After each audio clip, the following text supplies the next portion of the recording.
Where were you on these fateful days? November 27th, 1998, if you were Japanese, September the 9th, 1999 if you were an American, or October the 14th, 1999 if you were European. 18 years ago, were you waiting in line for Sega's masterpiece of a console, the 6th generation of video gaming, with its built-in modem and strong software library? No? Me neither.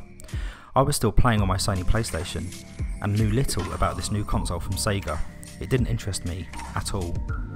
Even though in my more youthful days, I owned the Master System, Mega Drive and Sega Saturn, so you could say I was a bit of a Sega fanboy. Now let's fast forward 18 years later.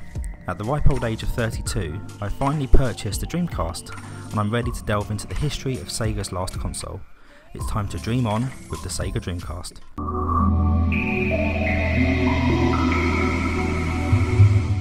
The Dreamcast was an innovative beast.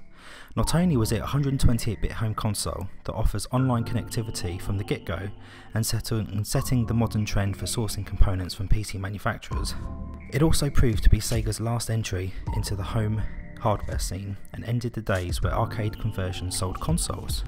Released in 1999 in the UK, the ill-fated machine would be dead just 2 years later. The Dreamcast could be described as a confused Genesis. Back in the late 90s, Sega was still licking its wounds from the Mega CD and the 32X consoles, and the Sega Saturn was losing the war against the mighty Sony PlayStation. Newly appointed Sega of Japan president Shoichiro Irimajiri decided that the company's hardware division was firing blanks, and was convinced that they should look elsewhere for talent to build the next machine. Around 1997, Sega's president decided to enlist the services of Tatsuo Yamamoto from IBM to work on the new project. It was the plan that the team would work external from Sega, so they would be unhampered by the politics going on at Sega HQ at the time. This would prove to be a very smart move, but unsurprisingly, Hideki Sato, the head of Sega's hardware development division, made it clear that any technical developments should be done within the walls of Sega HQ. This resulted in 2 different teams, working in total secrecy on 2 different prototypes, in 2 different parts of the world no doubt. The code Black Belt was given to the US project, and White Belt, later Katana, was given to the Japanese counterpart. The Katana project won, and would be selected as the bassist for the new machine. With the technology decided upon, the next step was to give the console a name. This was tricky time for Sega, as the new machine would represent a new beginning and distance itself from the negative publicity caused by the Sega Saturn. This meant one thing: completely remove the Sega name from the console and start a new brand in the same way Sony had done with the PlayStation.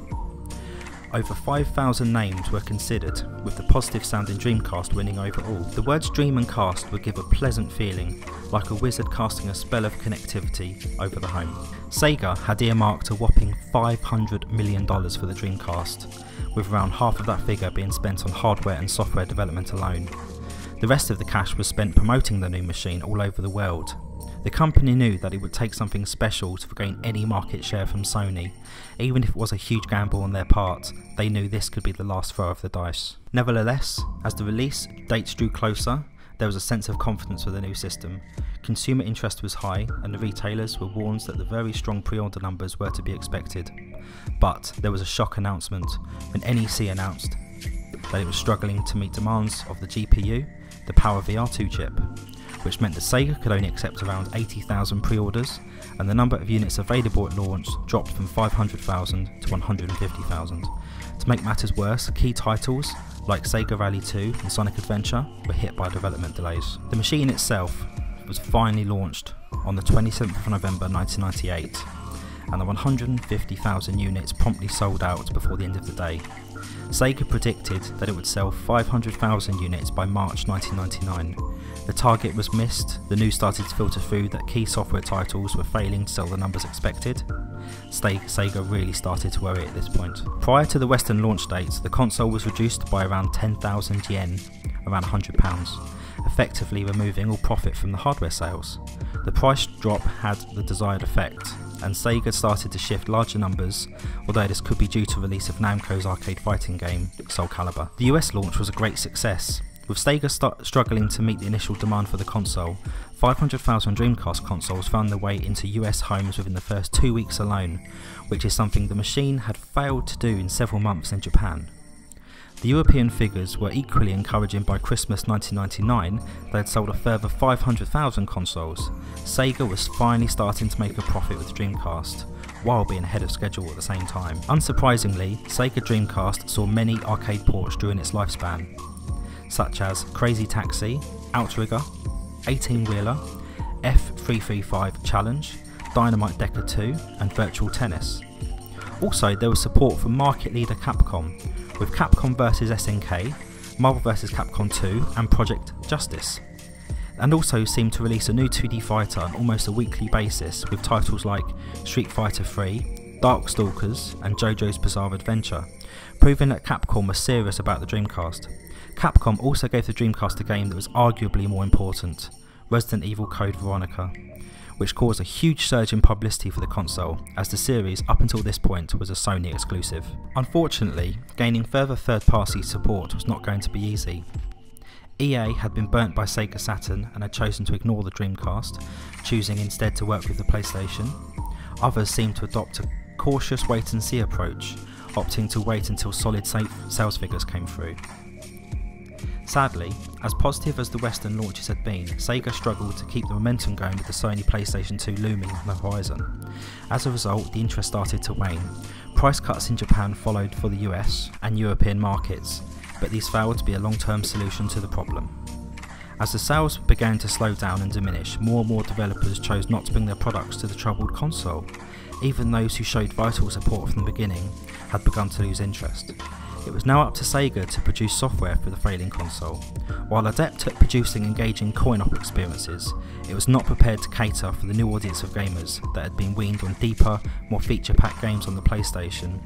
Even the mighty Shenmue could not save them now. It's a shame Sega never really managed to exploit their ace in the hole, online connectivity. The company was unforgivably slow in getting it to the consumers. While the service was up and running from day one, boasting email and internet access, it was let down by software constantly being delayed, and Sega promise of playing against 6 billion players. Sega must have assumed everyone on the planet was going to own a Dreamcast at this point. When the online capability finally came to fruition, it was universally disliked due to the slow speeds of the bundled modem. By this point, Sega was in dire financial crisis, and in 2001 it was announced that Sega would be discontinuing third-party production and concentrating on third-party publishing only. Most industry experts had been predicting the move for months. However, Sega was quick to point out that games were still in development for the system. However, Sega did have one final lifeline. The Dreamcast was incredibly popular with the Japanese coin-op developers, who used the Naomi infrastructure as a low-cost solution to widen their profit margins. As the successful arcade games could be ported on limited runs into the home consoles to inject some vital money back into Sega's very empty pockets at this point. Pinpointing exactly why the Dreamcast failed is trickier than you might imagine.